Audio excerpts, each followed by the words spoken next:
ప్రశ్న శాస్త్రము 1 నుంచి 9 నెంబర్లు రాసుకొని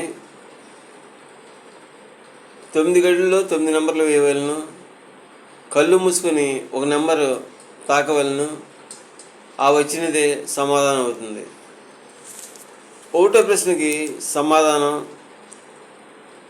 అసలుకి ఈ కుమారుని దత్తత స్వీకరించిన మేల లేక కీడ అనేది ప్రశ్న. 1వ ప్రశ్నకి సమాధానం, ఈ కుమారుడు దత్తతగా స్వీకరించిన ప్రస్తుతం మేలు కాదు.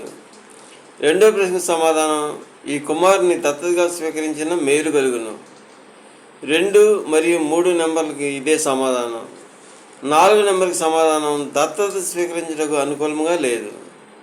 5వ ప్రశ్నకు సమాధానం, ఈ కుమారుని దత్తత స్వీకరించుట మేలు కలుగును. 5 మరియు 6 నెంబర్లకి ఇదే సమాధానం. 7వ నెంబర్కి సమాధానం, ఈ కుమారుని దత్తత స్వీకరించుట మధ్యమముగా ఉండును.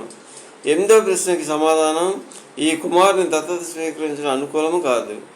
9వ నెంబర్కి సమాధానం, ఈ కుమారుని దత్తత స్వీకరించడం వలన తగులు కలుగుతాయి.